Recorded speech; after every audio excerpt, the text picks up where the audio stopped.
Peace to everyone, and welcome back to the miracles of Christ. In our last episode, we stood outside the courts of Jerusalem and watched Jesus rewrite original creation by opening the eyes of a man born blind. Today we are stepping into a desolate borderland between Galilee and Samaria. Luke chapter 17, verses 11 through 19. A colony of 10 men trapped in an unapproachable medical exile is about to intersect with the king. This miracle is not just about physical restoration. It exposes the gap between receiving a blessing and encountering the blesser. Let's look at the anatomy of a whole heart. The text notes this encounter happens along the border between Samaria and Galilee inside an unnamed village. Under Levitical law, leprosy was more than medical.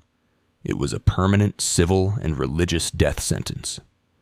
Sufferers were stripped of their homes, families, and dignity, and forced to live outside the community walls, wear torn clothes, and shout, "Unclean, unclean," to warn healthy people away. Notice Luke's precise staging. They stood at a distance, but were close enough to cry for mercy, but blocked by an absolute systemic quarantine.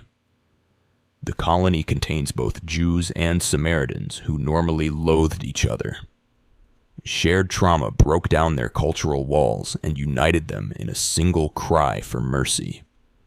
Together, they lift their voices and cry, "Jesus, Master, have mercy on us." Jesus does not touch them or pronounce an immediate healing, but issues a verbal command to go and show themselves to the priests. Under the law, you only went to the priest after you were already cured. Yet Jesus demands they act on an outcome that has not happened yet. Think about the immense psychological weight of that pivot. They turn their backs on Jesus, still covered in scales wounds and dead nerve endings. They start walking toward the city, operating completely on a sentence and an act of faith. And then the physics break. Luke records, "And as they went, they were cleansed." The healing didn't happen while they stood still demanding proof. It was unleashed dynamically in the very stride of their obedience. As their feet hit the dirt, skin tissue rewrote itself, blood flow normalized, and dead extremities filled with warmth. Now comes the tragic metric of the miracle. All 10 men experience the exact same biological rewrite. All 10 are physically cured. But the text says that only one of them, when he saw that he was healed, turned back, praising God with a loud voice. He falls flat on his face at the feet of Jesus, giving him thanks. And Luke adds a massive cultural punchline. He was a Samaritan. The 9 highly religious insiders took the blessing, pocketed the entitlement, and hurried off to get their religious validation from the priest. Only the raw outsider turned back to worship the source. Jesus asks 3 piercing questions that echo down through history. Were not 10 cleansed? Where are the 9? Was no one found to return and give praise to God except this foreigner?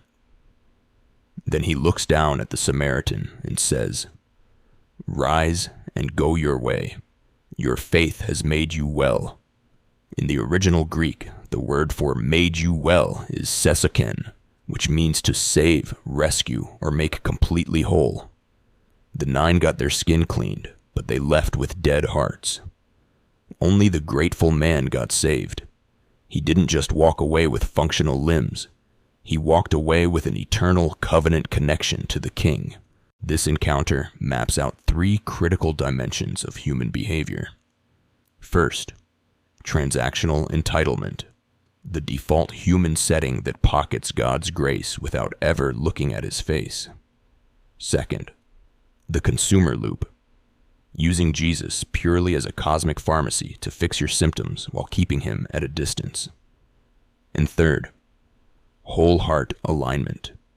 True faith doesn't stop at physical relief. It drops to its knees in absolute public adoration. 90%. Think about that staggering statistic. 9 out of 10 people who experience a direct breakthrough will take the assets, run back to their comfortable social lives, and ignore the person of Jesus. True, saving discipleship is never found in the majority crowd.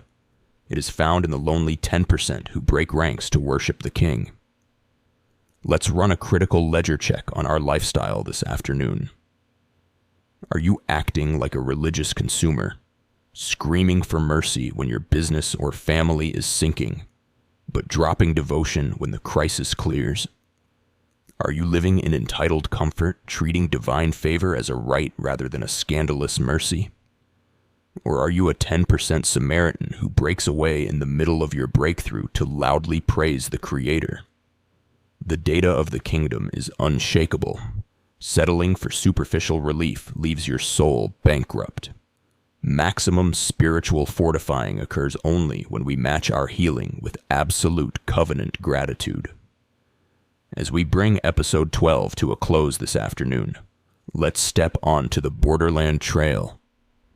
What prayer has God recently answered for you that you've already forgotten to celebrate? What safety, what health, or what financial door has He opened that you are treating as standard entitlement? Stop running with the 9. Turn around, lift your voice, drop at His feet, and let King Jesus make you entirely whole. Thank you for walking through these miracles with me.